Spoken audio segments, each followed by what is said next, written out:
everyone. I welcome you all on our YouTube channel Prime Brain, जहां हम complex ideas को easy way में explain करते हैं. First of all, I would like to wish you a very happy Makar Sankranti. And one more thing that I really want to confess कि मैं feel करता हूँ कि last video के बाद आज मैं बहुत दिनों बाद ये video upload कर रहा हूँ. So I am really sorry for that. तहे दिल से मैं आपसे माफी मांगना चाहता हूँ. But I can assure you कि आने वाले टाइम में अब हम रेगुलर वीडियोस अपलोड करते रहेंगे सो दैट कि आप हमारे साथ मैथमेटिक्स के स्किल्स को सीख सकें, मैथमेटिकल स्किल्स हमारे साथ आप सीख सके, अपने लॉजिकल जर्नी को कंटिन्यू कर सकें. सो अब हम आगे बिना देर किए हुए चलिए शुरू करते हैं मैथमेटिकल जर्नी. तो आज हम कुछ क्वेश्चंस लेकर के आए हैं जो अभी हाल फिलहाल में एनवीएस केवीएस का जो पेपर हुआ था उसमें टीजीटी का जो पेपर था उसमें से जो मैथमेटिक्स वाला पोर्शन है उसको हम सॉल्व करेंगे one by one. Okay, and we will see कि हम कॉम्पिटिटिव एग्जामिनेशंस के पॉइंट ऑफ व्यू से कैसे तैयारी कर सकते हैं और कैसे क्वेश्चंस को सॉल्व कर सकते हैं इजीली. ओके, सो बिना देर किए हुए क्वेश्चंस पे आते हैं, क्वेश्चंस को सॉल्व करते हैं and then we will move on to the next one. Okay, so the first question for today is LCM and HCF of two numbers are 7056 and 28 respectively. If first number is divided by 3, the quotient is 84 and remainder is 0, then the second number is. अब इस question को देखेंगे तो समझ में आएगा कि HCF LCM दो नंबर्स का दिया हुआ है और पहला नंबर भी कंप्लीटली नहीं दिया गया है. तो हम यहाँ पे इसको सॉल्व करने के लिए मैथमेटिक्स में क्लास 10th में एक फार्मूला है, वो फार्मूला ये कहता है कि दो नंबर का HCF मल्टीप्लाइड बाई उन्हीं दोनों नंबर का LCM, ये दोनों का जो प्रोडक्ट होगा वो उन नंबर्स के प्रोडक्ट के इक्वल होता है. मीन्स वो जो दो नंबर्स होंगे. अब बट द पॉइंट इज कि यहाँ ना तो हमें A मालूम है ना ही B मालूम है, राइट? मीन्स दोनों नंबर हमें एग्जैक्टली नहीं मालूम है, लेकिन कुछ हिंट दिया गया है जिसके हेल्प से हम एक नंबर को निकाल सकते हैं. And the hint is this: if first number is divided by 3, quotient is 84 and remainder is 0. अब यहाँ से मतलब क्या है, यहाँ पे एक चीज और है जो हमें ध्यान रखनी है, that dividend equals to divisor into quotient plus remainder. ये चीज भी हम जानते हैं और यहाँ से हम इस फर्स्ट नंबर को इजीली फाइंड आउट कर सकते हैं. अब हमें डिवाइजर बोल रहा है, divided by 3 means divisor is given, quotient is 84 plus remainder is 0. So the number will be, means suppose ये जो डिविडेंड है इसको मैं a मान लूं तो ये a हो जाएगा 3 into 84. Okay, now using this one, HCF of two numbers is 7056 multiplied by LCM of two numbers is 28 equals to, ये नंबर हमें मालूम है 3 into 84, this is A, this one multiplied by, suppose we have to find the value of B, means second number we have to find and the second number is, let us assume B. Okay, तो यहाँ से जब हम इसको solve करते हैं तो B equals to 7056 into 28 divided by 3 into 84. यहाँ से जब आप इसको सॉल्व करेंगे 3 टाइम्स में and this is 7056 divided by 9, और जब हम इसे सॉल्व करते हैं 9 7 63, 7 5 9 8 72, 9 4 36. So the answer is B. So I hope कि आपको ये क्वेश्चन समझ में आया होगा. इस क्वेश्चन में अप्रोच ये था. अब यहाँ पे क्वेश्चन को थोड़ा सा चेंज भी किया जा सकता है. चेंज मींस रिमाइंडर की वैल्यू 0 की जगह कुछ और भी दी जा सकती थी. कुछ और भी देने पे आप यहाँ पे वैल्यू पुट करते, ये वैल्यू आपको मिल जाती, A की वैल्यू आपको इजीली मिल जाती और उसके बाद भी आप इस क्वेश्चन को इसी तरह से प्रोसीड कर सकते थे. सो this is about this question, और ये क्वेश्चन में कंसेप्ट क्लैरिटी होनी जरूरी थी सो दैट आप इसको बहुत आसानी से सॉल्व कर पाते हैं. हालांकि इसको सॉल्व करने में मुझे थोड़ा टाइम ज्यादा लगा, बट आप इसे अगर जानते हैं तो बहुत इजीली, बहुत क्विकली, अगर आपने प्रैक्टिस कर रखा है इस तरह के क्वेश्चन को, तो आप कॉम्पिटिटिव एग्जामिनेशंस में बहुत क्विकली इसको सॉल्व कर सकते हैं. ओके, सो अब हम चलते हैं नेक्स्ट क्वेश्चन पे. So dear learners, this is our next question, और ये क्वेश्चन ऐसा है कि which least number should be subtracted from the number 696 to make it a perfect square. Perfect square हमें बनाना है और पॉइंट ये है कि सबसे छोटा नंबर 696 में सबसे स्मॉलेस्ट नंबर कौन सा हम सब्ट्रैक्ट करें सो दैट कि हमें एक परफेक्ट स्क्वायर मिले, राइट? अगर आपको याद हो, एंड आई सजेस्ट कि at least you should know squares of 1 to minimum at least 1 से लेके 30 तक के सारे नंबर्स के स्क्वायर आपको मालूम होने चाहिए कॉम्पिटिटिव एग्जामिनेशंस में सॉल्व करने के लिए.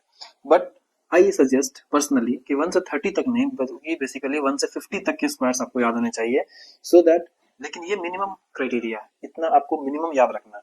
बट दिस इज समथिंग कि आप इससे ऊपर की जरूरत नहीं होगी. आप 1 से 50 तक के स्क्वायर्स को अगर आपने सही से याद किया है, मेमोराइज किया है, that is more than enough in competitive examinations. Okay, so ये क्वेश्चन है 696। अब हम जैसे ही ये नंबर देखेंगे ना, हमें देखते के साथ आइडिया लग जाएगा कि 696 ये कहाँ पे नंबर लाई करेगा, मीन्स ऐसे कौन सा नंबर का स्क्वायर है जो इसके अराउंड भी होगा। ओके वैसे सोच सकते हैं हम।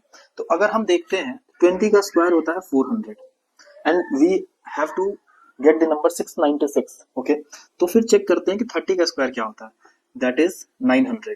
ओके इट मीन्स कि हमें जो इसका परफेक्ट स्क्वायर मिलना है वो 20 और 30 के बीच में मिलना है। ओके अब पॉइंट ये है कि 696 क्या होता है किसी का स्क्वायर। अगर आपको याद होगा देन यू कैन रिकॉल कि 26 का स्क्वायर इज नथिंग बट 676। मुझे मालूम है, अगर आपको याद होगा तो आपको भी मालूम होगा 26 का स्क्वायर 676 होता है। एंड फ्रॉम देयर आप देख सकते हैं कि 27 का स्क्वायर अगर आप करते हैं दैट इज 729। ओके और 25 का स्क्वायर करते हैं दैट इज 625। इसके सबसे नियरेस्ट में यही वाली वैल्यू है और इससे यहां तक पहुंचना है हमें, कितना माइनस करेंगे तो हमें 676 मिल सकता है, दैट इज द क्वेश्चन। और यहां से हम बहुत इजीली निकाल सकते हैं that is 20। So answer is 20। ठीक है तो ये लॉजिकल ब्रेन मींस मैथमेटिक्स का क्वेश्चन जरूर था बट ये कहीं ना कहीं रीजनिंग भी थी, लॉजिक भी था। ये तो है इस नंबर के लिए जो कि नंबर काफी छोटा है और हम जानते हैं 26 का स्क्वायर, बट अगर यही नंबर थोड़ा बड़ा होता तो in that case also you can proceed through this way and gate the answer. Okay so I hope कि आपको समझ में आएगा कि आपको एग्जाम में प्रोसीड कैसे करना है, आगे कैसे चलना है, क्वेश्चंस को सॉल्व कैसे करना है। Okay so this is about this question and now let us move on to the next one. So learners, this is our next question. An examination consists of two papers of 140 marks and 150 marks. A candidate scored 35% marks in the first paper of 140 marks. What percent marks should be obtained by him in the second paper so as to score 50% marks in the two papers together? अब आप इसमें देख पाएंगे कि question is not that much difficult but question के जो length है वो थोड़ा बड़ा होने की वजह से आपको इसमें बहुत सारी चीजें हैं जो कि शॉर्ट आउट करनी होगी। ओके सो पहली चीज तो ये कि दो पेपर है। ओके तो हम क्या करते हैं, पेपर 1 और पेपर 2, जैसे आपका केवीएस का टीयर 1 टीयर 2 है उस तरह से पेपर 1 140 मार्क्स का है और ये 150 मार्क्स का। ओके बोला जा रहा है कि a candidate score 35% marks in the first paper. इस पेपर में अगर 35% मार्क्स स्कोर किया गया है सो हाउ मच, 35 का 140 से अगर हम निकालते हैं तो दिस इज 49 मार्क्स स्कोर किया गया। ओके अब what percent marks should be obtained means यहाँ पे परसेंटेज पूछ रहा है कि कितना परसेंट होगा। ठीक है by him in the second paper so as to score 50% in total, दोनों का 50% होना चाहिए। तो मान लेते हैं कि इसका जो मार्क्स है वो x होगा, मान लेते हैं कि पेपर 2 में इसने कुछ x मार्क्स स्कोर किए होंगे, तो दोनों का एवरेज बोल रहा है 50% मार्क्स है। इट मीन्स कि दोनों पेपर को मिला करके what percent marks should be obtained by him in the second paper so as to score 50% marks in the two papers together. It means कि दोनों पेपर का एवरेज मार्क्स जो है वो 50% होना चाहिए। ओके तो इसमें 49 मार्क्स आया, इसमें मैं मान लेता हूँ कि x मार्क्स होगा, तो जो ओवरऑल मार्क्स इसने स्कोर किया होगा वो 49 प्लस x होगा डिवाइडेड बाय ओवरऑल मार्क्स कितने हैं, total marks 150 plus 140 that is 290। Okay multiplied by 100, ये जो परसेंटेज होगा दिस इज नथिंग बट हमें 50 चाहिए तो ये 50 के इक्वल होगा। ओके अब हम यहाँ से सॉल्व जब करेंगे इसको तो हमें मिल जाएगा 49 प्लस x इक्वल्स टू ये 5 इंटू 29, तो x equals to 29 into 5 minus 49 और यहां से हो जाएगा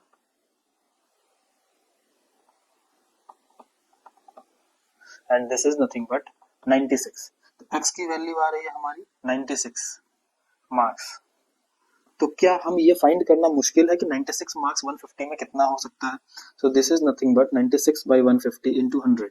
अगर आपने प्रैक्टिस अच्छा कर रखा है तो आप इसको देख करके तुरंत बता सकते हैं इसका answer and the answer is 64%। अगर नहीं कर रखा है तो भी हम सॉल्व कर सकते हैं इसको 2 टाइम्स में 3 टाइम्स में 32 into 2 is nothing but 64%. From here also you can get the same result 64%. Okay so I hope कि आपको ये चीजें क्लियर होंगी कि हमें क्वेश्चंस के लेंथ पे नहीं जाना है, क्वेश्चन के जो कंसेप्ट जो दिया गया है गिवन है पार्ट उसको शॉर्ट आउट करना है, क्या दिया है हमें क्या निकालना है।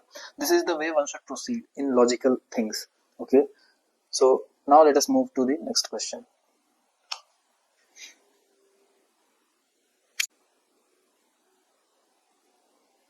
हेलो लर्नर्स, एक और क्वेश्चन के साथ हम आए हैं और इस क्वेश्चन में एवरेज का कंसेप्ट लगाया गया है। ओके, मैं चाहूँ तो क्वेश्चन को तुरंत सॉल्व कर सकता हूँ, बहुत क्विकली सॉल्व किया जा सकता है, बट मैं आपको अप्रोच समझाने की कोशिश कर रहा हूँ क्योंकि एग्जामिनेशन ये ऐसा है कि ये सिर्फ ऐसा नहीं है कि ये फर्स्ट टाइम एग्जाम ऐसा हुआ है, ऐसे एग्जामिनेशन होते रहेंगे आने वाले टाइम में और भी बहुत सारे एग्जामिनेशन आने वाले हैं। सो आई बिलीव कि आपको क्वेश्चन के अप्रोच मालूम होने चाहिए सो दैट कि कोई भी कॉम्पिटेटिव एग्जामिनेशन में आप बैठे तो उसमें कॉन्फिडेंटली बैठ सके। ओके, बहुत सारे ऐसे होंगे जो आपको आंसर तुरंत बता देंगे कि इसका आंसर ये होगा, इसका आंसर ये होगा, इसको ऐसे ऐसे सॉल्व करते हैं, but don't stick on the just short tricks. ये शॉर्ट ट्रिक्स आप बहुत ज्यादा याद नहीं कर सकते हैं, दिमाग का एक लिमिटेशन है जिसके बाद आप शॉर्ट ट्रिक्स को याद नहीं रख पाएंगे। और वो शॉर्ट ट्रिक्स भी तब बनते हैं जब आपने इतने सारे क्वेश्चंस प्रैक्टिस कर रखे हैं कि आप देखते के साथ तुरंत बता पाए कि ये इसका यहाँ पे शॉर्ट ट्रिक लगेगा। बट अगर आपने अप्रोच सही रखा है तो आपको बहुत सारे शॉर्ट ट्रिक्स को याद रखने की जरूरत नहीं है, you can easily solve it as well. Okay, तो यहाँ पे कंसेप्ट में आपको इस क्वेश्चन में आप देखेंगे कि एवरेज कई जगह लिखा हुआ है, राइट। एवरेज लिखा हुआ है, इट मीन्स कि आपको एवरेज का कंसेप्ट डील करना है। और एवरेज के लिए क्या होता है कि अगर मुझे किसी चीज की एवरेज निकालनी है तो वो क्या होता है, जितनी भी वैल्यूज है, suppose x1 plus x2 plus x3, तीन क्वांटिटी दी गई है, divided by number of quantities कर देते हैं। ओके, तो समथिंग लाइक दिस। इस चीज को अगर आप ध्यान रखते हैं, ये बहुत सिंपल बेसिक है, अगर ये चीज पता है आपको तो then you can solve this question very easily. A point है कि average monthly salary of 15 workers factory A is इतना, एवरेज दिया हुआ है। ओके, तो 15 वर्कर्स का है, तो हम जो केस वन जो फर्स्ट पार्ट है उसके हिसाब से अगर हम चले तो वहां पे अगर हम x1 plus x2 plus dot dot dot plus x15 divided by 15 equals to 16,000, तो यहाँ से x1 plus x2 plus plus x15 equals to 16,000 multiplied by 15, यहाँ से आ जाएगा हमारा 0 0 0 this one. Okay okay, now the second part. अब ये चीज चूंकि मैं आपको समझा चुका कि इसको हम ऐसे सॉल्व करते हैं, तो दूसरी बार में मैं इतना डिटेल में नहीं जाऊंगा। दूसरी बार में हम क्या करेंगे कि दैट ऑफ 12 वर्कर्स, बाकी जो दो मतलब है, तो सपोज y1 y2 और इस तरह से y12 तक, इसको हम कैसे कर सकते हैं, 18,000 मल्टीप्लाइड बाई 12। अब यही चीज है शॉर्ट ट्रिक, अगर आपने इसको समझ लिया है तो आप ये शॉर्ट ट्रिक डायरेक्टली यहाँ पे यूज कर सकते हैं, राइट। तो यहाँ से हमें मिल जाएगा 0 0 0 दिस वन। ओके, अब बोला जा रहा है कि जितने टोटल जो 27 वर्कर्स हैं उन सब का एवरेज सैलरी बताइए। तो एवरेज सैलरी इक्वल्स टू, अब हम एवरेज सैलरी जब निकालेंगे तो जो total x1 x2 x3 x15 plus y1 plus y2 plus y up to y12, इन सबको जो ऐड करेंगे तो हमें मिल जाएगा 24 प्लस 21 6000 डिवाइडेड बाई, और टोटल नंबर ऑफ वर्कर्स कितने हैं हमारे पास 27। और इसको सिंपली अगर आप सॉल्व कर लेते हैं then you will get this one. अगर नहीं कर पा रहे हैं तो मैं करके दिखा रहा हूँ। 6 5 डिवाइडेड बाई 27, यहाँ से 3 से हम कटेंगे 9 टाइम्स में,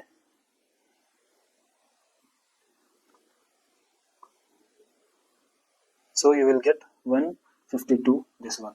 Okay, so this is the way one should approach the question. अब मेरा सवाल ये है, मैं आपसे ये जानना चाहता हूँ कि आप कमेंट सेक्शन में बताएं कि अगर आपको ये अप्रोच मालूम है that how you have to do this, then आप डायरेक्टली एग्जाम में सीधा, जिसको आप लोग बोलते हैं शॉर्ट ट्रिक, वो हम डायरेक्टली यूज कर सकते हैं इसको।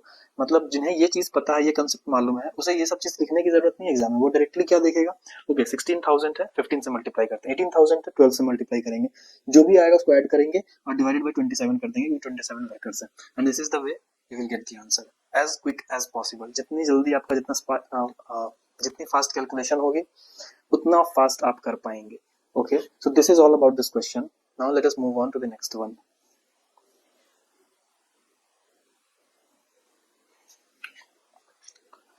So learners, एक और क्वेश्चन है, the ratio of two numbers is 3:5 and their product is 2160, then the sum of two numbers is।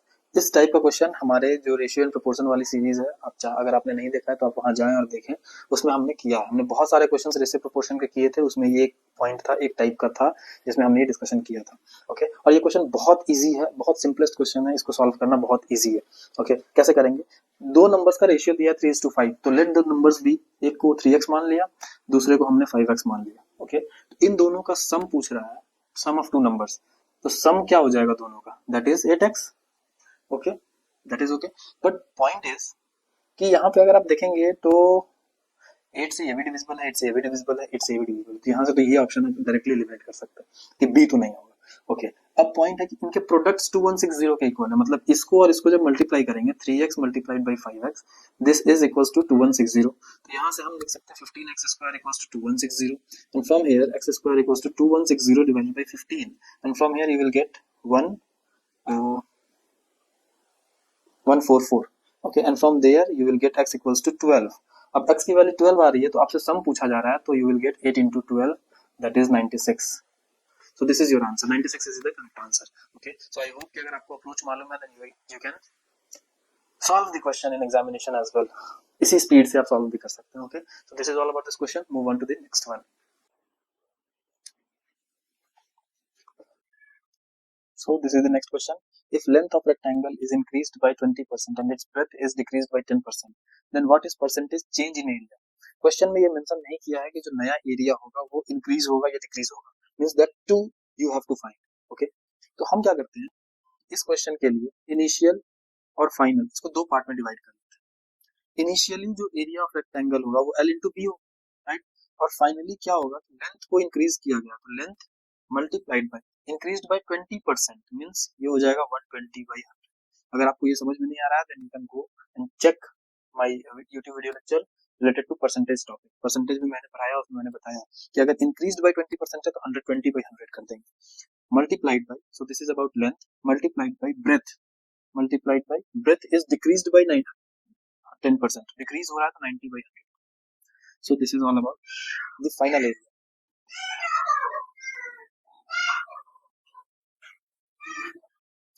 यहाँ से हो जाएगा L into B multiplied by 120 by 100 into 90 by 100, ये कैंसिल, ये cancel, L B into 54 by 50। Okay, so जो new area है हमारा 54 by 50 L B new area. Okay, और यहाँ से हमें पूछ रहा परसेंटेज चेंज इन एरिया, तो percentage change in area is nothing but 54 LB by 50 minus LB divided by LB and multiplied by 100।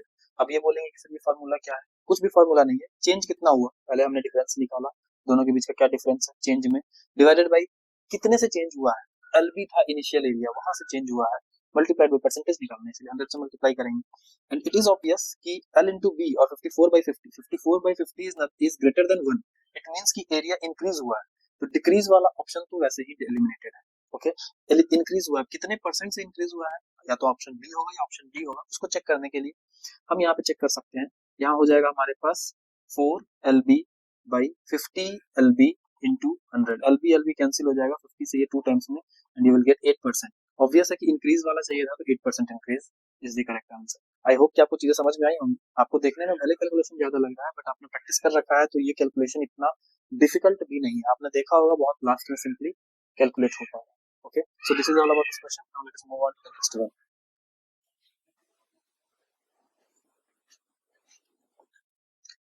So learners this is the next question, the value of expression this is, इस expression की value बताएं।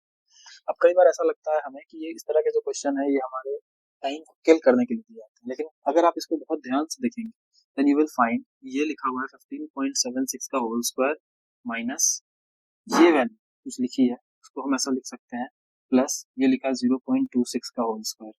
अगर इसको ध्यान से देखेंगे then it is written 02 into 0.26 into 15.76, isn't it? अब ध्यान से देखिए 0.52 को हम ब्रेक कर सकते हैं 2 इंटू 0.26 में। ओके, और फ्रॉम यहाँ से हम देख सकते हैं कि A square minus 2AB plus B square return, और ये फॉर्मूला होता है a माइनस बी के होल स्क्वायर का, और फ्रॉम हियर हम ऐसा लिख सकते हैं कि 15.76 माइनस 0.26 इसका होल स्क्वायर हमें निकालना है और यहाँ से आएगा 15.50 इसका होल स्क्वायर, और ये बहुत इजी है 25 16 into 10 160 so 240.25, so this is the answer, 240.25 is the correct answer। आप इसको बहुत इजीली समझ पाते हैं, यहाँ से ही पता चल सकता था आपको कि ये लास्ट में 25 आना चाहिए क्योंकि हम जानते हैं कि 155 का स्क्वायर 25 लास्ट में होगा और यहाँ पे कुछ भी हो सकता है। अब आप देखिए किसी भी ऑप्शन में लास्ट के 2 डिजिट 25 नहीं है सिवाय इसके, सो द आंसर इज 240.25। आप वहां से भी बहुत इजीली इसको कंक्लूड कर सकते थे। ओके, सो आई होप कि आपको ये चीजें समझ में आई होंगी। Now let us move on to the next question.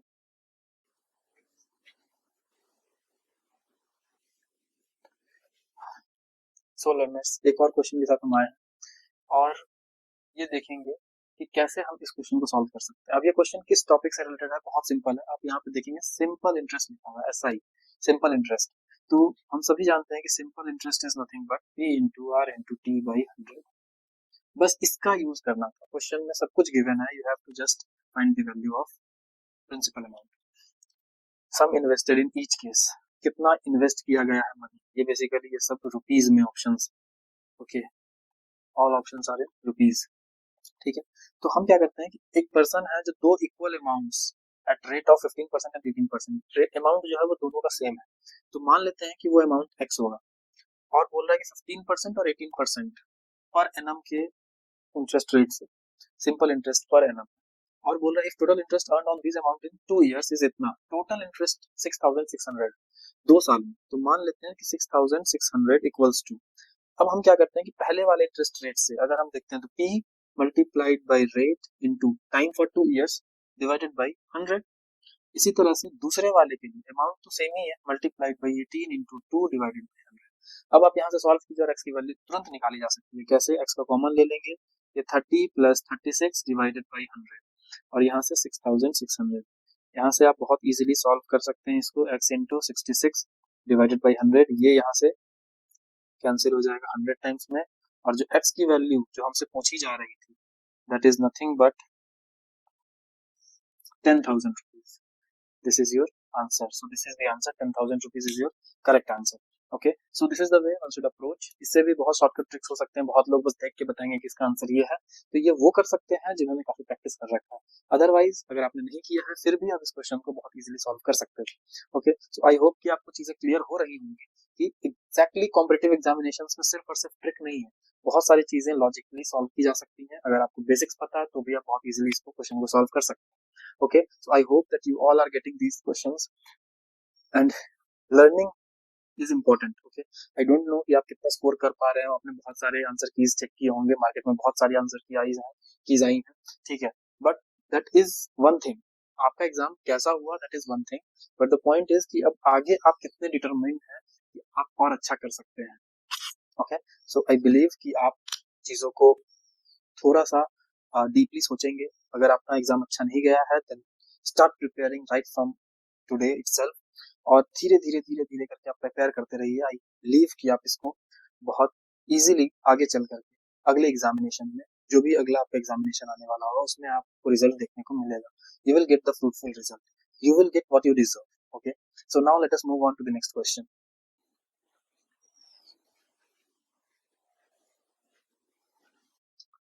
Hello learners, अब एक क्वेश्चन और है हमारे पास जो कि स्पीड डिस्टेंस टाइम से रिलेटेड है। और ये सारे क्वेश्चंस ऐसे थे जो बहुत प्रिडिक्टेबल है, स्पेशली अगर हम बात करें किसी भी जनरल कॉम्पिटिटिव एग्जामिनेशंस की। Okay, this is one of the question. A bus covers a journey of 420 kilometre in 6 hours 30 minutes. The first 75% of the distance was covered at a speed of 63 kilometer per hour. What was the speed of the bus for rest of the journey? बाकी के journey के लिए बस का क्या speed होगा that you have to find. Okay, तो हम इसमें क्या करेंगे कि सपोज मान लेते हैं कि हमारे पास टोटल जो बस का जर्नी है वो 420 किलोमीटर का है, और बोला जा रहा है कि first 75% of the distance was covered at a speed of इतना। मतलब सपोज मान लेते हैं कि ये 75% ऑफ द डिस्टेंस होगा, 75%, ये डिस्टेंस कितना होगा? 420 का 75% मींस 420 मल्टीप्लाइड बाय 75 बाय 100। अब जो जानते हैं 75 बाय 100 को हम लोग डायरेक्टली 420 इंटू इसको हम 3/4 लिख सकते हैं, राइट। अब ये जो जानते हैं वो ये भी जानते हैं कि 105 हो सकता है, और ये हो जाएगा 315 किलोमीटर, राइट। मीन्स पहला 75 किलो% ऑफ द जर्नी है वो 315 किलोमीटर का है। तो जो अब बच गया वो कितना बचेगा? 420 minus 315 that is 105 kilometre left. अब इसकी बात की जा रही है 105 किलोमीटर जो बच गया उसके लिए स्पीड क्या होगा बस का, ठीक है। अब पॉइंट ये है कि हमें जो स्पीड दिया गया और जो टोटल टाइम दिया गया, ये जो टोटल टाइम दिया गया है वहां से हमें चेक करना है पहले। तो हम क्या करते हैं कि हम जानते हैं speed equals to distance by time होता है। Okay.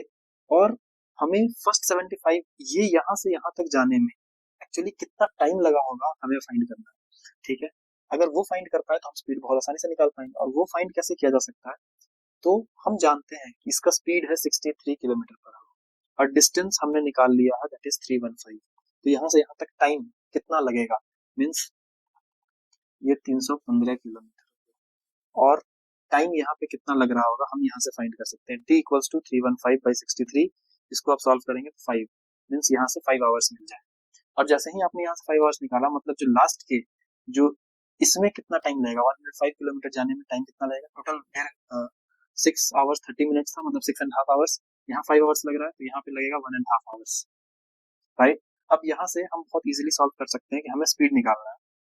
Speed of bus for rest of the journey, okay.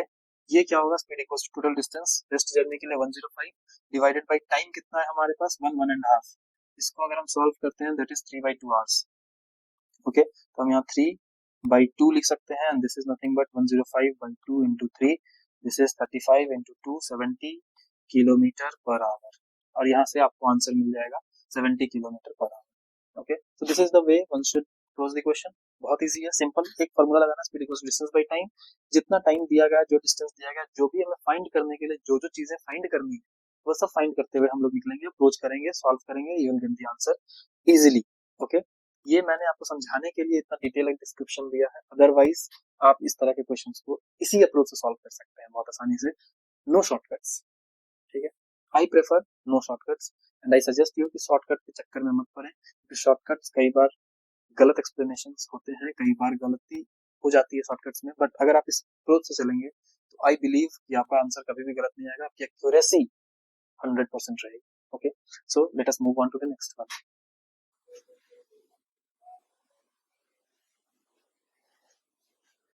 अब इस क्वेश्चन को देखते हैं। Reciprocal of the sum of the reciprocals of fraction this and this is. अब इसमें इतनी बार रेसिप्रोकल्स लिख दिया है कि आपको थोड़ा सा सोचना है कि क्या सही है क्या गलत है, कैसे करेंगे। Reciprocal of the sum of the reciprocals of these fractions means हमें सम करना है इन फ्रैक्शन के रेसिप्रोकल का। मींस 2/5 का अगर हम रेसिप्रोकल देखें दैट इज 5/2 और 7/8 का रेसिप्रोकल देखें दैट इज 8/7, ओके। इन दोनों का sum means 5/2 plus 8/7, this is nothing but 14, 35 plus 16 that is 51/14, okay. So यहाँ से sum of the reciprocals of the fraction this and this is this, but the question is reciprocal of this means इसका भी reciprocal हमें चाहिए और इसका reciprocal होगा 14/51। So the correct answer is A. I hope कि आपको समझ में आया होगी चीज कि reciprocal of the sum of, इसको बेसिकली दो पार्ट्स में डिवाइड कर दीजिए कि sum of reciprocal of the fraction, ये जो फ्रैक्शन दिया है इसका रेसिप्रोकल कीजिए, फिर उसको सम कीजिए, then get back to reciprocal again and you will get the answer desired result, okay, that is 14/51, okay। So I hope that this works for you. Now let us move on to the next one.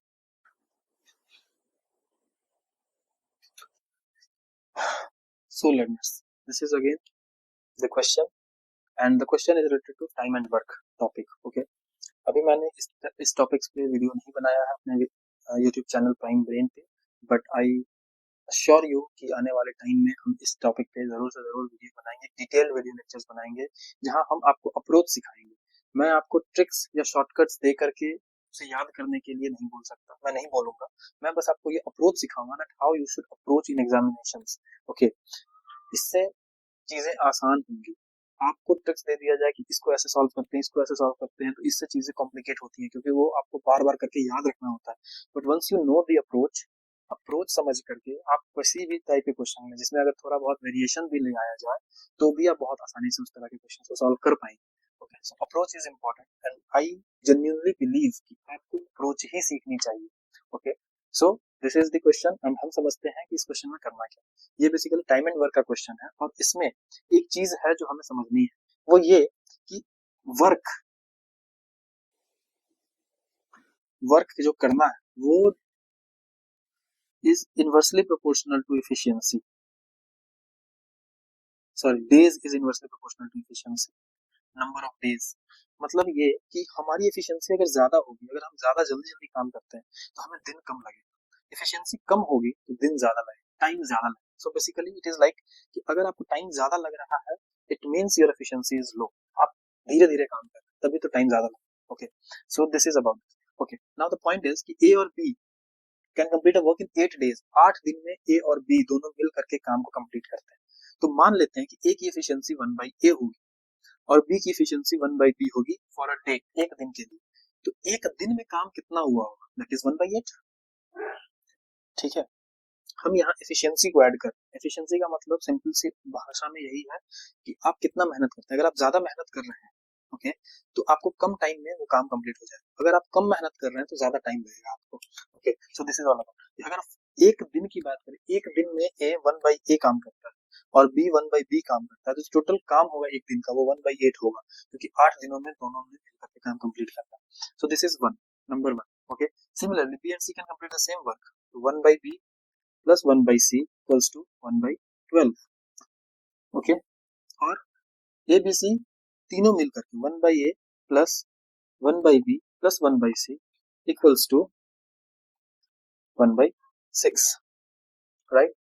अब यहाँ से question शुरू होता है कि how many days A and C complete this work, A और C दोनों साथ में मिलकर के कितने दिनों में इस काम को कंप्लीट कर सकते हैं।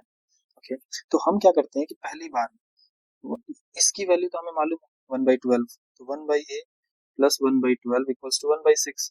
अगर आपको सॉल्व करने आता है तो आप बहुत आसानी से इसको 1/6 माइनस 1/12 को सॉल्व कर सकते हैं, और ये सॉल्व करेंगे तो this is nothing but 1/12, 1/A।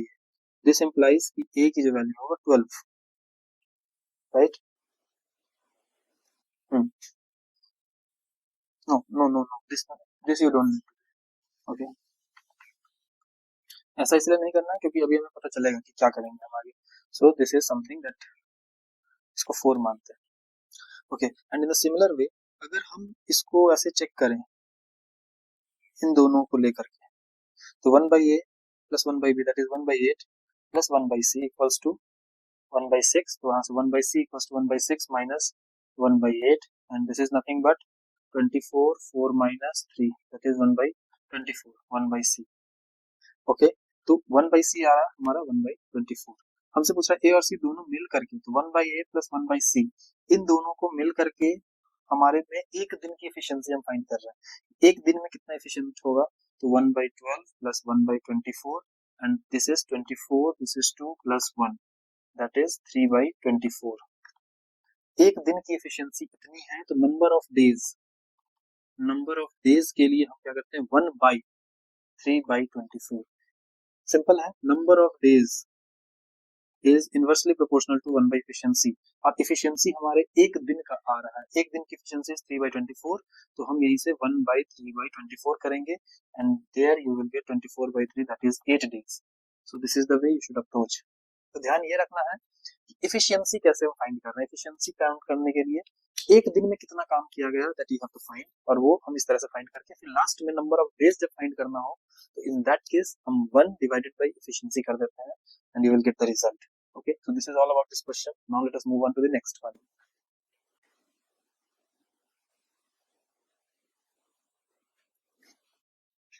So dear learners, this is the question. ये एक डाटा इंटरप्रिटेशन का क्वेश्चन है जिसमें कुछ डाटा दिया गया है, उससे इंटरप्रेट करके आपको किसी आंसर, किसी कंक्लूजन तक पहुंचना है। Okay, so the data is कि ये मंथ वाइज दिया गया है कि कितने नंबर ऑफ वॉचेस सोल्ड हुए, बेचे गए हैं। Okay, so in July you are having 1500 watches sold, August 1000, September 1500, October 2500, November 2000, December 1500. Okay, and the question is total number of watches sold in the month of August and November. अगस्त और नवंबर के month में total कितने number of watches sold हुए, is what percent, means you have to basically find the percentage. तो ये data interpretation का क्वेश्चन है जिसमें परसेंटेज लगेगा। पहले आपको डाटा इंटरप्रेट करना है, then you have to find the percentages also. Okay, तो सबसे पहले परसेंटेज के लिए हम क्या बोलते हैं, परसेंटेज के लिए हमें क्या क्या चाहिए, अगस्त और नवंबर का डाटा चाहिए। तो अगस्त में 1000 था और नवंबर में 2000 था, तो 1000 plus 2000 that is 3000। Okay, divided by total outcome कितना है, total number of watches sold in all this 6 months, इन सारे 6 महीने में कितने वॉचेस सोल्ड हुए हैं that you have to find. तो यहाँ से हो जाएगा 1500 plus 1000 2500 plus 1500 4000 plus 2500, 6500, 8500 plus 10,000. So this is 10,000 multiplied by, क्योंकि हमें परसेंटेज निकालना है तो इसको 100 से मल्टीप्लाई करते हैं, and from here 3230, this and this gone, so you are having 30% is the answer. बहुत इजी, कुछ नहीं करना था इसमें, बस आपको डाटा इंटरप्रेट करना था सही तरीके से, and you must know how to use percentage. That's all for this question. Okay, now let us move on to the next one.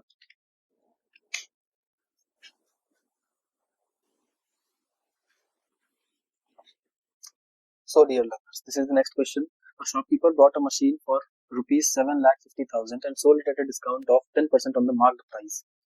If he suffers a loss of rupees 30,000, then what was the marked price of the machine? Okay, question थोड़ा सा tricky है, थोड़ा सा घुमा करके पूछा गया है, बट इसको हम अपने हिसाब से मॉडिफाई करके क्वेश्चन को सॉल्व कर सकते हैं. ओके, एंड द क्वेश्चन को कैसे मॉडिफाई किया जाए उसके लिए हम समझते हैं कि एक शॉपकीपर है, बहुत सिंपल भाषा में समझते हैं कि एक मशीन को उसने खरीदा 7,50,000 रुपए. ओके, 7,50,000 में उसने खरीदा और बेचा है 10% डिस्काउंट ऑन मार्क्ड प्राइस, और मार्क्ड प्राइस हमसे निकाला पूछा जा रहा है. तो लेट अस अज्यूम कि मार्क्ड प्राइस x होगा, x का 10% डिस्काउंट है, मींस 90/100 इंटू x, ये वैल्यू होगी बेचने की, ये है कॉस्ट प्राइस और ये सेल किया है. ठीक है, लॉस ऑफ 30,000 रुपीज, लॉस हुआ है 30,000 का, मींस इट इज ऑब्वियस कि जिसपे वो बेचा होगा वो कम होगा, मींस ये वाली वैल्यू कम होगी कंपेयर टू दिस, क्योंकि खरीदा इसने 7,50,000 में और जो बेचा है वो कम में बेचा होगा, तो ये जो डिफरेंस होगा this is 30,000. Okay, I hope कि आपको समझ में आई होगी चीजें. अब इसको हम थोड़ा सा रीअरेंज कर लेंगे, तो यहाँ से मिल जाएगा 7,20,000 इक्वल्स टू, ये हो जाएगा 90x/100, ये 1 से 0 कैंसिल, और यहाँ से x इक्वल्स टू, ये हो जाएगा 720,000 डिवाइडेड इंटू 10 डिवाइडेड बाई 9, यहाँ से ये कैंसिल होगा 8, और यहाँ से हमें मिलेगा, so this is option C, 8 lakh rupees. Okay, means कि जो मार्केट प्राइस होगा वो 8 लाख का होगा, उसने खरीदा 7,50,000 में और sold at a discount of 10% on the market price, और उसने बेचा है इसके, मतलब 8 लाख जो मार्केट प्राइस था इसमें 10% डिस्काउंट करके, तो 8 लाख का 10% होता है 80,000, और 80,000 जब माइनस करेंगे तो 7,20,000 हो जाएगा, और 7,20,000 में उसने बेचा है, लेकिन खरीदा कितने में था, 7,50,000 में, और इसलिए उसका जो लॉस है वो 30,000 का हो रहा है. And hence we can verify this result as well. हमने वेरीफाई भी कर लिया कि जो हमारा आंसर आया है वो करेक्ट है. So this is all about this question. I hope आपको ये चीजें समझ में आई होंगी, आपको ये क्वेश्चन समझ में आया होगा. Now let us move on to the next question.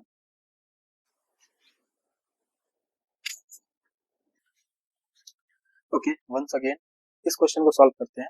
When a number is divided by 72, the remainder is 57. What will be the remainder when the same number is divided by 18? Okay. अब हमें इस तरह के question में approach कैसे करना है, बहुत सारी चीजें एग्जाम में अगर क्विकली हमें करनी है तो हम ऑप्शंस देख करके भी बहुत इजीली सॉल्व कर सकते हैं.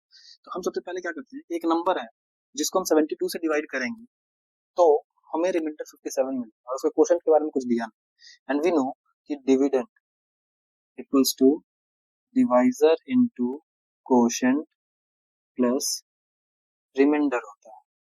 हमने फर्स्ट क्वेश्चन में ही किया. ओके, तो डिविडेंड पता नहीं क्या है, कोई नंबर है और वो नंबर क्या है वी डोंट नो, लेकिन कोई बात नहीं. डिवाइजर हमें दिया 72 से जब मल्टीप्लाई, क्वोशिएंट भी हमें नहीं मालूम, तो लेट अस अज्यूम कि क्वोशिएंट x होगा, और रिमाइंडर दिया है 57, मतलब कोई एक नंबर है जिसको हम 72 से डिवाइड करते हैं तो रिमाइंडर 57 मिलता है. तो what will be the remainder when the same number is divided by 18, means यही सेम नंबर को जब हम 18 से डिवाइड करेंगे तो हमारे पास क्या रिमाइंडर बचेगा, ये पूछा जा रहा है. इसके लिए हम क्या करते हैं कि जैसे इस नंबर को हम बनाते हैं, लेट अस अज्यूम कि जो यहाँ पे डिविडेंड होगा वो x की जगह पे 1 मान. ओके, तो ये हो जाएगा 72 प्लस 57 दैट इज 129. ओके, अब 129 को जब आप 18 से डिवाइड करेंगे तो बताइए कितना होगा, 18 इंटू 7 दैट इज 126, और यहाँ पे रिमाइंडर बचेगा कितना हमारे पास, इस केस में हमारे पास रिमाइंडर बचेगा 3. अच्छा चलिए, अभी भी आपको डाउट हो रहा है और ऑप्शन में आपने यहाँ देखा तो यहाँ 3 ऑप्शन दिख रहा है. ओके, नाउ अगर आपको अभी भी डाउट है कि क्या किया जाए तो हम एक बार और चेक करते हैं. 72 इंटू 2 प्लस 57, ठीक है। ओके, तो यहाँ से क्या हो जाएगा, प्लस 57, 201। अब 201 को अगर हम 18 से डिवाइड करते हैं, दैट इज अगेन कितना रिमाइंडर आ रहा है, 3। तो ये क्या कोई कोइंसिडेंस हो सकता है कि यहाँ पे भी रिमाइंडर 3 आ रहा है, यहाँ पे भी रिमाइंडर 3 आ रहा है? अगर आपको अभी भी डाउट हो तो you can check, put the value of x equals to suppose 7 और 5, रैंडमली कोई भी वैल्यू लेकर के चेक कीजिए, and you will always get the value 3 as a remainder. Okay, so it means the answer is 3। Okay, now let us move on to the next question. इस question को देखते हैं।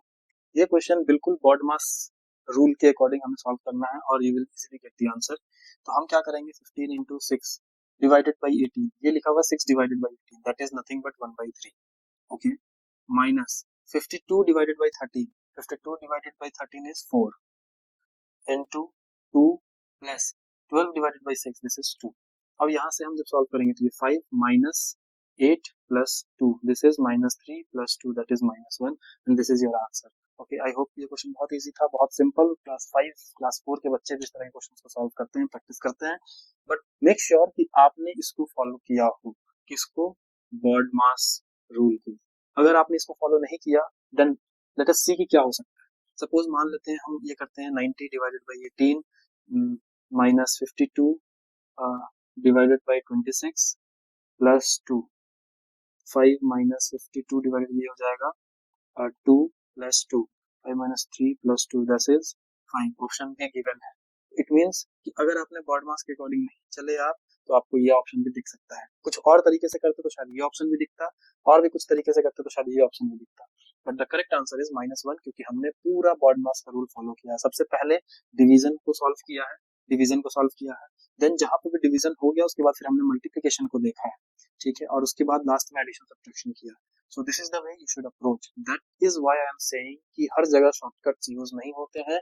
You should know, you must know the approach of solving the question. Okay, so this is all about this question. Now let us move on to the next one.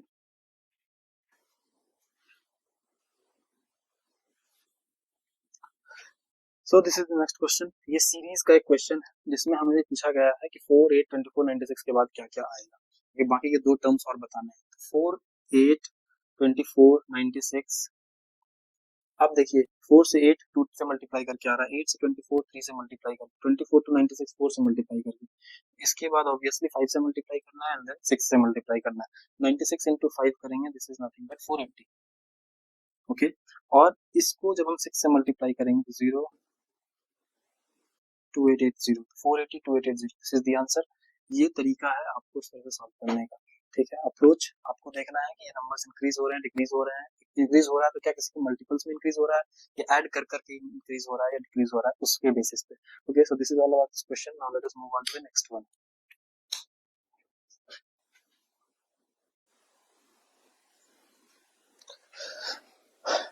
So learners, this is the next question for us, and the question is, if on selling 50 articles a shopkeeper earns a profit equal to selling price of 10 articles, then gain percent of the shopkeeper is।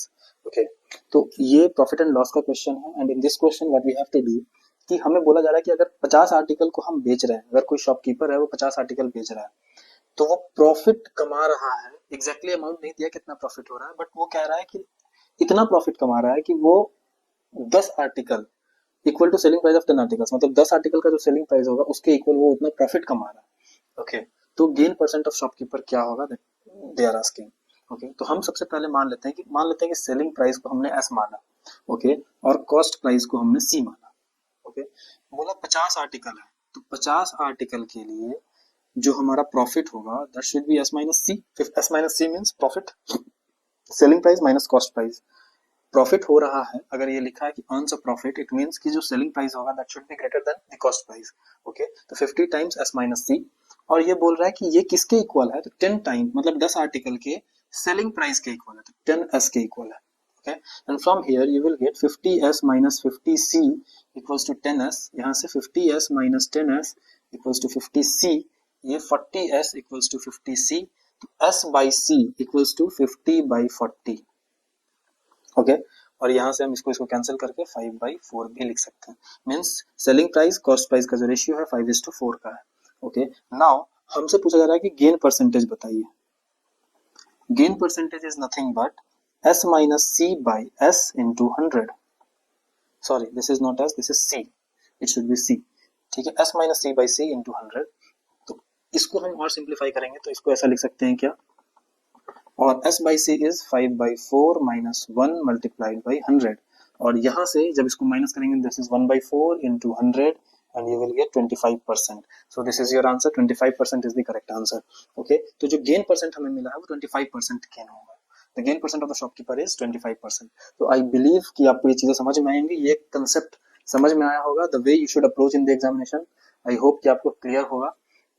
Okay, and इसको हम लोग simplify कर सकते हैं। अब आप सोच रहे होंगे कि सर इसको ऐसे ऐसे कैसे कर दिए, तो ये बहुत सिंपल है। आप इसको बार बार जब प्रैक्टिस करेंगे तो आपको क्लियरिटी आ जाएगी कि कैसे हमें इसे अप्रोच करना है और कैसे सॉल्व करना है।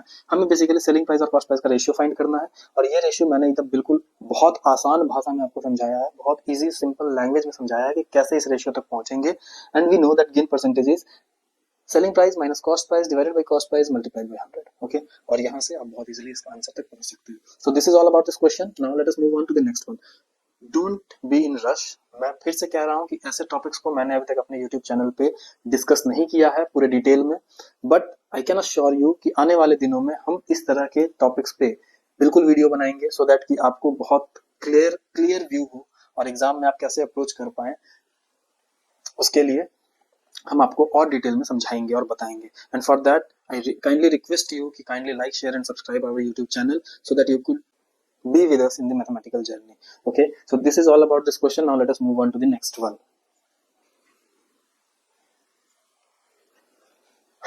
so learners, एक और क्वेश्चन पे आते हैं, और ये क्वेश्चन बहुत सिंपल था। इनफैक्ट इस पूरे क्वेश्चन का सबसे सिंपलेस्ट क्वेश्चन था ये, इस पूरे क्वेश्चन पेपर का सबसे सिंपलेस्ट क्वेश्चन था ये। If an operation this is such that this into this is equals to ab minus 2a plus b, then you have to find the value of this। okay, तो इसकी जगह पे हम a की जगह पे 7 लिखेंगे, b की जगह पे 1 लिखेंगे, and you will solve 7 into 1 minus 2 into 7 plus 1, और from here 7 minus 14 plus 1 that is minus 7 plus 1 that is minus 6। so this is your answer, minus 6 is your answer। okay, so I hope कि इसमें कोई दिक्कत नहीं हुई होगी, बहुत simple question था। okay, so कई बार कॉम्पिटिटिव एग्जामिनेशंस में इतने इजी क्वेश्चंस भी पूछे जाते हैं जिसको आप बहुत आसानी से स्कोर कर सकते हैं। Okay, now let us move on to the next question. Okay, so this is again the question. An 8 digit number 62x9926y is divisible by 44, then the maximum value of x plus y is। हमें x plus y का value निकालना है, और वो भी maximum value निकालनी है कि सबसे ज्यादा कब हो सकता है।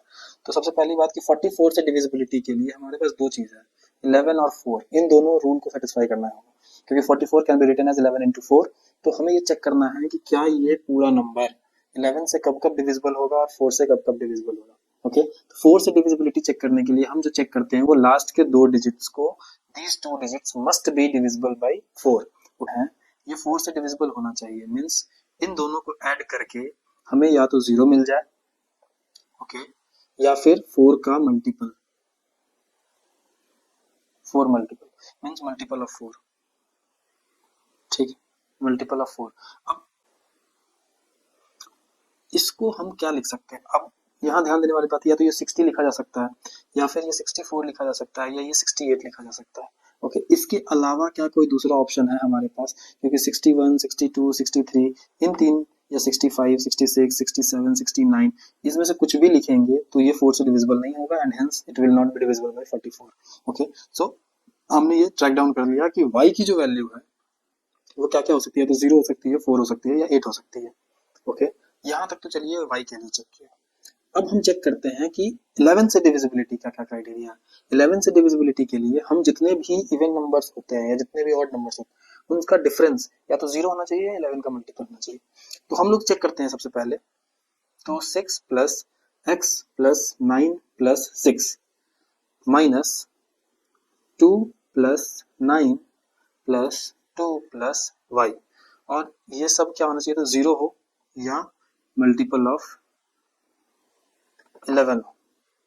लेट अस चेक, तो यहाँ से चेक करेंगे, 9 6 15 6 21 प्लस x माइनस ये हो जाएगा 9 2 11 13 प्लस y। तो यहाँ से हम लिख सकते हैं 21 minus 13 that is 8 plus x minus Y equals to 0। अब हमारे पास y की वैल्यू मतलब बेसिकली हम इसको ऐसा लिख सकते हैं कि 8 equals to Y minus X. अब हम चेक करते हैं कि y की वैल्यू 0 लेते हैं, तो हमें अगर y को 0 लेते हैं क्योंकि हमारे पास यही तीन ऑप्शन है y के लिए, तो अगर y को 0 लेंगे then we are having x equals to minus 8 और x को नेगेटिव हो नहीं सकता, so this is not possible. Okay, now अब हम चेक करते हैं कि y को क्या हम 4 ले सकते हैं। अगर हम y को 4 लेते हैं तो that would be x equals to minus 4, ये भी पॉसिबल नहीं है। ओके ओके, y की वैल्यू अगर 8 लेते हैं तो 8 तो x इक्वल्स टू 0 हो जाएगा। ओके, सो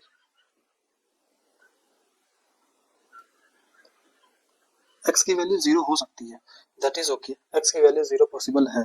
ओके, सो मतलब y 8 x 0 दोनों का सम हमारे पास होने चाहिए, लेकिन चार ऑप्शंस भी थे हमारे पास। लेट अस चेक कि ऑप्शन क्या क्या था। ऑप्शन था नंबर 1 पे 11, बी पे 13, सी पे 7 एंड ऑप्शन डी वाज 8। अब यहाँ से देख करके हमें जरूर लग सकता है कि ऑप्शन डी सही हो सकता है क्योंकि x प्लस वाई की जो मैक्सिमम वैल्यू है वो 0 प्लस 8 हो सकती है। बट द पॉइंट इज कि क्या यहाँ पे सिर्फ 0 होगा, ये मल्टीपल ऑफ 11 भी हो सकता है, मल्टीपल ऑफ 11 भी हो सकता है। तो मल्टीपल ऑफ 11 का मतलब क्या कि क्या हमें इसका वैल्यू 11 भी मिल सकता है, राइट। तो 8 plus X minus Y equals to 11 भी हो सकता है। और ये कब हो सकता है, x माइनस वाई को हम 3 लिख सकते हैं यहाँ से। और जरा आप चेक कीजिए कि क्या x की वैल्यू को y की वैल्यू 4 लेते हैं तो x की वैल्यू क्या हो जाएगी। अगर y इक्वल्स टू 0 लिया तो x इक्वल्स टू 3, अगर y इक्वल्स टू 4 लिया तो x इक्वल्स टू 7। ओके, और y इक्वल्स टू 8 लिया तो x equals to 11, 8 y equals to 8 पे अगर तो x 11 पॉसिबल नहीं है क्योंकि x 11 हो नहीं सकता, हमें सिंगल डिजिट नंबर चाहिए x के लिए। Okay, so this is the only possible thing that can happen here. ठीक है, x को 11 हम ले नहीं सकते क्योंकि यहाँ पे x जो है वो सिंगल डिजिट नंबर होगा, राइट। y भी सिंगल डिजिट, x भी सिंगल डिजिट, तो x ये पॉसिबिलिटी नहीं है। So in this case only this is the possibility कि y x को 7 ले, y को 4 ले, तो x प्लस वाई जो है वो बेसिकली हमें मिल जाएगा। सॉरी, एक्स माइनस वाई की जो वैल्यू है वो 3 भी हो सकती है और y माइनस एक्स की वैल्यू 8। मतलब एक पॉसिबिलिटी ये थी, दूसरी पॉसिबिलिटी ये थी। तो जीरो वाले केस में तो ऐसा नहीं हो रहा था, लेकिन ये ध्यान रखना है कि मल्टीपल ऑफ 11 जब होगा तो इन दैट केस 11 भी हो सकता है या 11 का मल्टीपल भी हो सकता है। अगर हम इसी तरह से 22 भी लेते हैं, अब चूंकि 22 लेते हैं तो वो और नंबर बड़ा मिलता है हमें, लेकिन हम सिंगल डिजिट नंबर चाहिए इसलिए 11 लेकर के सॉल्व किया तो x माइनस 1 इक्वल्स टू 3, और यहाँ से ये तीन कंडीशन बनेंगे जिसमें से ये वाला कंडीशन आई होप की सेटिस्फाई करेगा। So in this case x plus Y की जो वैल्यू होगी तो x विल बी 7 और y विल बी 4, जो कि हम लोगों ने यहाँ से ही फाइंड कर लिया। ठीक है, and so this is 11। So I hope की आंसर 11 है एंड आई होप कि आपको अप्रोच समझ में आया हो कि किस तरह से हमें मूव ऑन करना है क्वेश्चन में, कैसे आगे बढ़ना है स्लोली। ठीक है, so this is the way one should think of, क्योंकि कई बार ऐसा होता है कि आप यहाँ से देखेंगे कि अच्छा ये तो बहुत इजी है, लेकिन क्या आपने चेक किया कि कुछ और भी पॉसिबिलिटी हो सकती है क्या। जब हमें मालूम है कि 0 और मल्टीपल ऑफ 11 दोनों हो सकते हैं तो इन दैट केस हमें दोनों कंडीशन, दोनों केसेस को इक्वली सॉल्व करना है, दोनों को प्रायोरिटाइज करने की रिक्वायरमेंट। इसे भी चेक किया, इसे भी चेक किया, finally we got to the conclusion that okay x plus Y की जो वैल्यू है वो 11 होनी चाहिए। अगर आपको समझ में नहीं आया हो तो then kindly write in the comment section, मैं हो सके तो इसे दोबारा से समझाने की कोशिश करूंगा आपको। But if you got the point कि कैसे कर रहे हैं, कैसे अप्रोच किया जा रहा है, देन दैट्स ओके। तो मैं इस चीज में सक्सेसफुल मानूंगा खुद को कि मैंने आपको समझा दिया। If not then kindly write in the comment section. I will try to make you understand once again that how this happens. Okay, so this is all about this question. Now let us move on to the next one.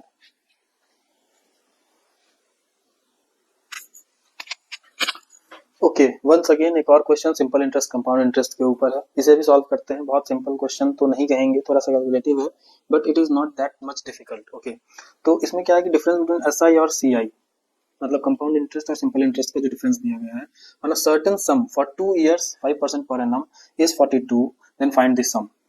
मतलब कोई कुछ amount है जिसपे ये इतने percent interest rate से इतने साल के लिए सिंपल इंटरेस्ट और कंपाउंड इंटरेस्ट का जो डिफरेंस है दैट इज 42। तो हम सबसे पहले क्या करते हैं, सिंपल इंटरेस्ट निकालते हैं। इसका पी मुझे नहीं मालूम है, वही हमें निकालना है basically. Into rate is 5 into time is 2 divided by 100, यहाँ से मिल जाएगा 0.1 पी। ओके, या फिर इसको हम लिख सकते हैं पी बाई 10, दोनों सेम चीज है। कंपाउंड इंटरेस्ट निकालने के लिए 1 plus 5/100 to the power 2 minus 1, ठीक है। यहाँ से कंपाउंड इंटरेस्ट हम निकालेंगे और इसको निकालने के लिए पी इंटू ये हो जाएगा हमारे पास 441/400 minus 1, so this is 41 P by 400। Okay, this is P into 1 plus, हम जानते हैं कि अमाउंट जो है amount is P into 1 plus R by 100 to the power n होता है, और जो कंपाउंड इंटरेस्ट होता है उसमें P into 1 plus R by 100 power n minus P होता है। तो यहाँ से जब कॉमन लेंगे तो ये आ जाएगा।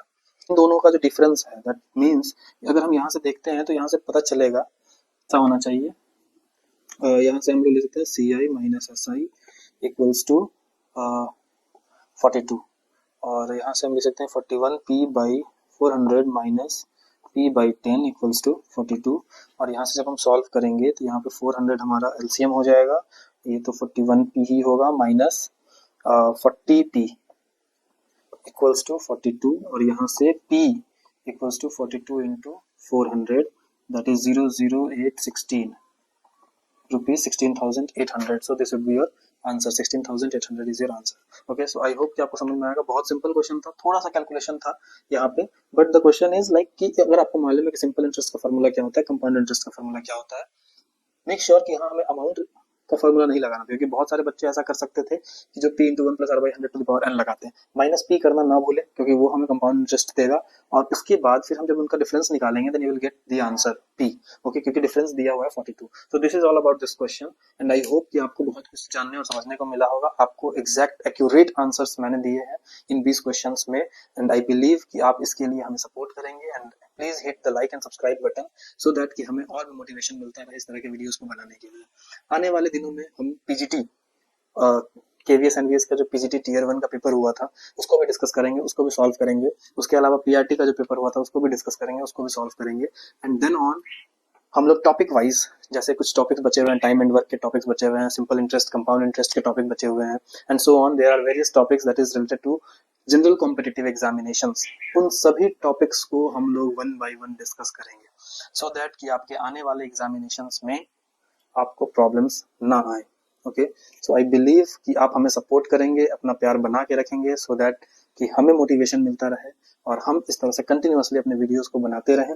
And once again I would like to say sorry to all of you guys जिन्होंने मुझे कंटिन्यूअस सपोर्ट किया है, बट स्टिल मैं लगातार अपलोड नहीं कर पा रहा था वीडियो पिछले कुछ दिनों से because of various reasons. Okay, so I am really sorry for that and I will ensure you कि अब टाइमली वीडियोस हम अपलोड करेंगे सो दैट कि हमारी जो टीचिंग लर्निंग है वो हैम्पर ना हो। ओके, सो मिलते हैं अगले वीडियो में। टिल देन आप इनको रिवाइज कीजिए, उनको समझिए और नए साल को एंजॉय करने के साथ साथ आने वाले एग्जामिनेशंस की तैयारी भी कीजिए।